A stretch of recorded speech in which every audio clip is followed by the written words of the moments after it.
Hey everyone, welcome back. Got a cool one for you today. It is the Pagani Design Polar GMT. So first off, sorry for the delay on new videos, guys. I know it's been a while. It's pretty hard to get new watches these days. I'm not really finding things that I love at a price point that I'm currently willing to spend. So that's why I defaulted back to another Pagani here. So I know if you guys are sick of them, totally get it. You can skip this. But hopefully I'll have something cool and non-Pagani soon. So as you guys can see here, sorry, throwing it around a bit. This is obviously their Explorer 2 type competitor, homage. They call it a GMT, and as you can see, it does have a GMT hand. I thought this was a really cool design, and that's why I bought it, because it's very, I guess, yeah, it's a very much a copy, but I think it's really nice looking. I think the font on it, the color, the orange, it stands out. It's nice. It's not cheaply done. The bezel, I think, is really nice in that stainless steel. Right off the bat, I'll just tell you the specifics. It's a 42 millimeter case size. They're 20 millimeter lugs, and it's a case thickness of about 12 millimeters. So pretty standard, but just 42, so that's a little bigger. I hadn't seen a white face watch from Pagani that I really liked. I tried that Seamaster a little while back. Didn't love it. But that being said, there are some issues with this watch. This is potentially one of the worst quality ones that I've gotten from them since I've started buying Paganis. First off, it says that it is water resistant to 100 meters, but as you can see here, you can't really see it, but this crown does not screw down. So I would most definitely not take this into the water. Another thing, I'll try to superimpose a video over this, but in case you don't see it, I couldn't get it. The GMT hand doesn't jump hour to hour to line up perfectly with the non-GMT hour hand, so it's kind of hard to get an exact set, and then whenever you push the crown into lock it, it jumps again. So it's, I think on this watch, it's almost impossible to set the GMT hand. The bracelet is fairly standard, but it has no taper to it, which I think for, I mean, maybe there's a very slight taper looking at it on camera now. I don't notice it in person, so I don't really consider this watch to have a taper. An interesting thing is they've gone to these new clasps. They're not Rolex really like anymore. They're now kind of like Omega clasps.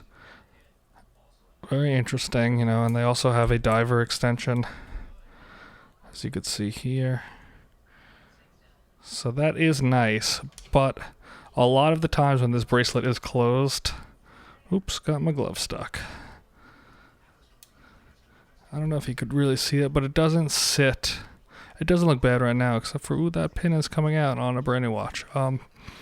It doesn't always sit well. It's a little lopsided, but I do like this new design clasp over the old one that they were using on the Submariner types.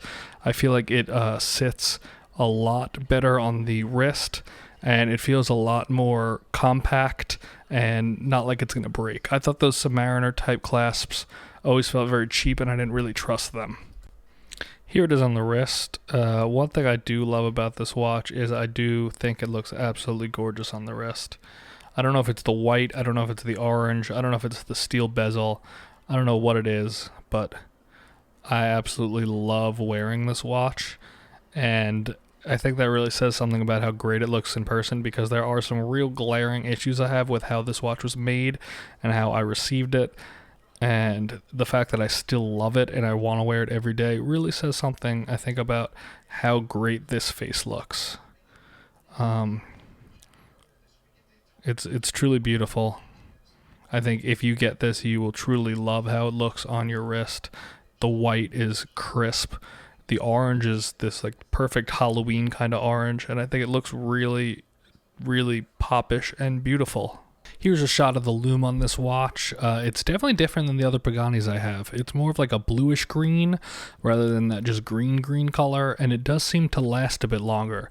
So it is interesting to see the new clasp, the new lume. There's definitely some changes happening over at Pagani, and they're kind of hit or miss whether they're good or bad. So all in all, yeah, I know that was a kind of short video, but I just wanted to kind of highlight this one. It's a simple watch. It's very nice to look at. I did forget to mention it did also come with a matching orange to the GMT hand NATO strap. So that is cool. That is a nice little freebie. I'm happy it came with that. Doesn't make up for the non-screw down crown, the barely working GMT hand, the sticky clasp. I don't know. Clearly, Pagani is going through some sorts of changes, and I'm definitely interested to see how they continue in the future, because I did see they also just came out with like a Royal Oak looking watch, so that's cool. But I do love wearing this watch. I think it's beautiful. I do think the looks of it kind of help me cope with the other glaring kind of technical and quality control issues that it has, and that is kind of unlike the other ones I own, which is disappointing. But I would definitely recommend, if you want to have the White Explorer 2, this is a very cool placeholder until you could afford one. Or if you just want to have a cheaper option anyway, this was about $150. Totally recommend it.